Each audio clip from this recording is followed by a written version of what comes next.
Hey, AP students, we're going to look at our first word here on our vocab for 5.1 Part 2 in Industrial Revolution, and our first word is capitalism. All right, capitalism basically is the belief that there should be private ownership of business and property. It means people should be able to own land, they should be able to own their own businesses, and they should be able to make money off it, and having competition would be good. So by private property, that could mean that a business owns its own business. The government doesn't own it, an individual person owns it, or individual people. Like, for example, McDonald's is a business. It is private property. I just can't say I own a McDonald's and open up start cooking burgers and say I run a McDonald's. I can't do that because McDonald's is private property. They own the name McDonald's, the logo and everything. So capitalism is a belief that competition's good, that businesses should be privately owned, not by the government. Its founder is Adam Smith.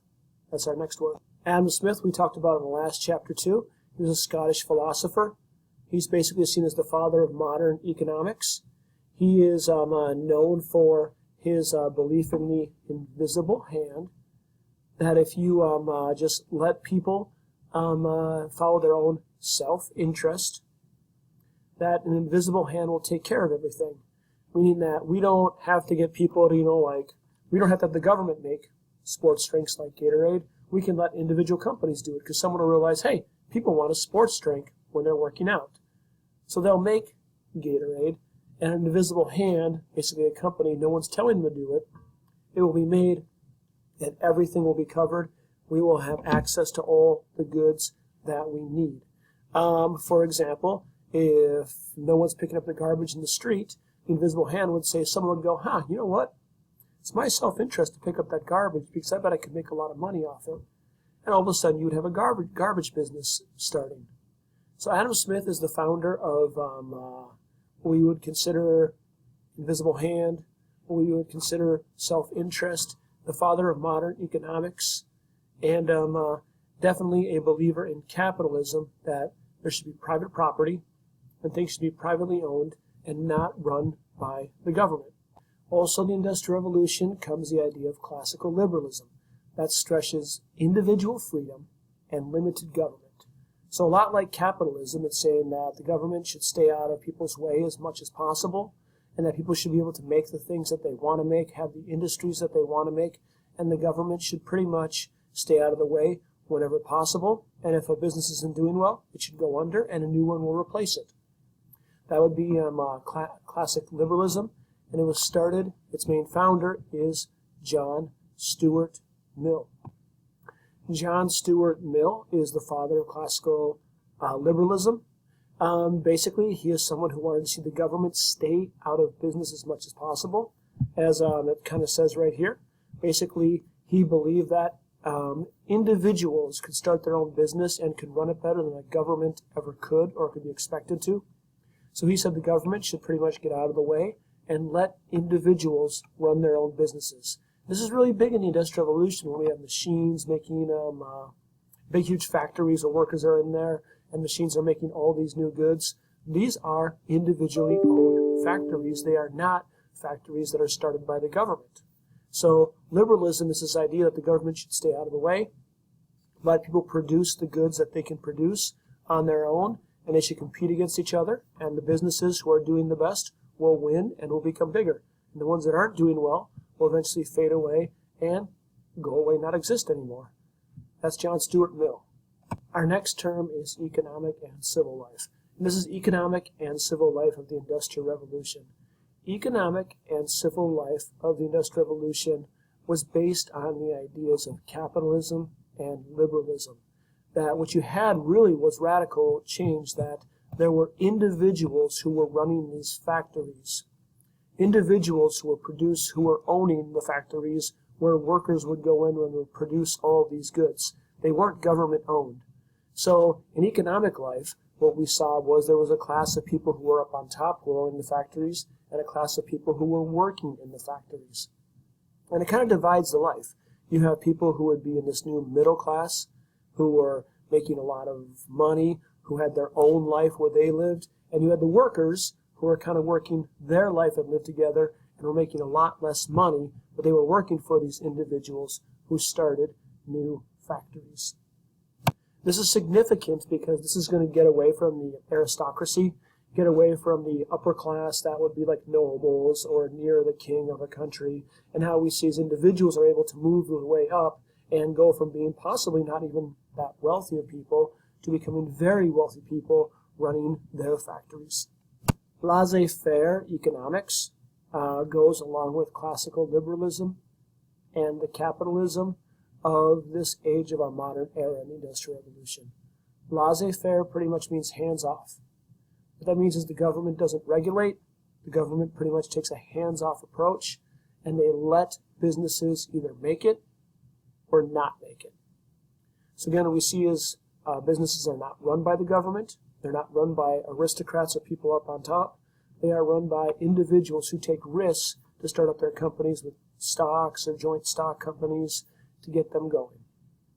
Now, this is significant because, again, we see people who are able to rise and make a whole lot of money and be able to start their factories producing goods. People are in their self-interest. If they want to make money, they want to start a factory, they try to find a better way to start it. And that'd be laissez-faire, where they want the government to have a hands-off approach. Now, some people are against this because they think laissez-faire means these factory owners can treat workers however they want and can pay them very little. And we'll see what happens in a reaction to this in the next part of in the second half of our packet. Joint stock companies, we first see them in the early modern era with the Dutch East Indian Company and the British East Indian Company. However, these joint stock companies will become bigger even during the Industrial Revolution. And again, a joint stock company is when many different people buy shares or parts of a company. They have a shared risk and they share the profits. So maybe 10 people own 10% of the company. They all put in 10%. And then they get 10% of the profits if any money comes out of this. So in the Industrial Revolution, if they want to start a factory and get a factory going, they look for shareholders or people who will buy 1%, 2%, or 3% of the company to get it started. They sell part of the company, and those people own a share of the company. And if the company makes money, if you own 2% of the company, then you get 2% of the profits. That is a joint stock company which grew even more during the Industrial Revolution, significant because it allows many factories to start and people to look for more resources and raw materials across the world to get these factories going in the modern era. Okay, the stock market. The stock market is a place where you can buy and sell shares of a company. So what happened is we already talked about joint stock companies. Well, many of these joint stock companies sell their shares, or you can buy their shares all in one place, which would be called a stock market. People get together and they buy and they sell different companies. So in today's example, if McDonald's was making a whole lot of money and I wanted to buy shares in McDonald's, I could, and I would hope that they'd make a profit and my share would be worth more if McDonald's grew. If McDonald's shrank or wasn't making as much money, I would lose money. In the era of the Industrial Revolution, the modern era, stock markets begin as people start buying and selling shares of joint stock companies like factories and other areas to get more raw materials for the Industrial Revolution to go. This implies a shared risk. People all buy different shares of the company, so not one person is responsible for the company. If you lose money, you don't lose everything. You only lose what your share was. So if you buy 1% of a company, you only lose 1%. Or you can gain together.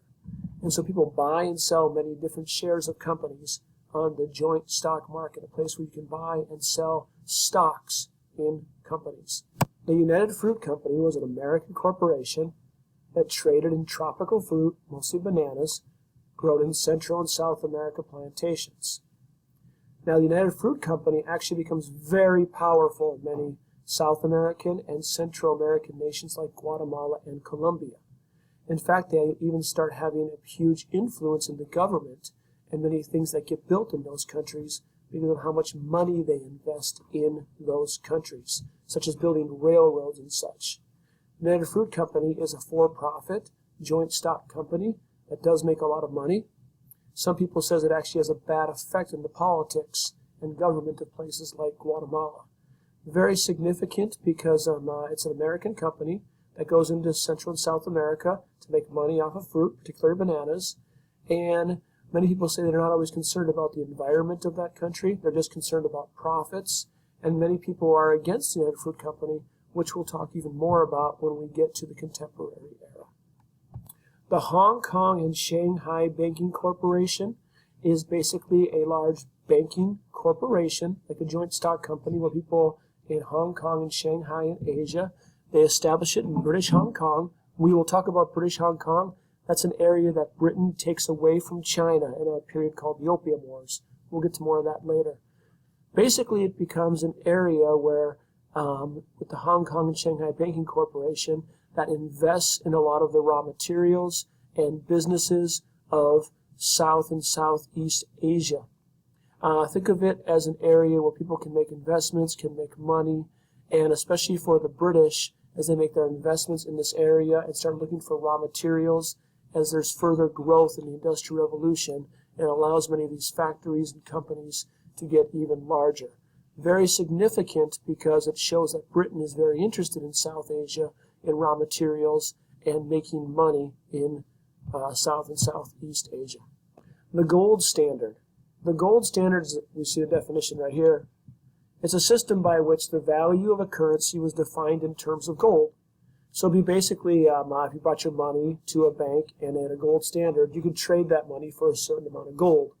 What it meant was the money you had from that country was actually backed up by gold. So you could trade $100 for $100 worth of gold. And what it meant was it was a guarantee that your money was worth something because you know you could always trade it for gold.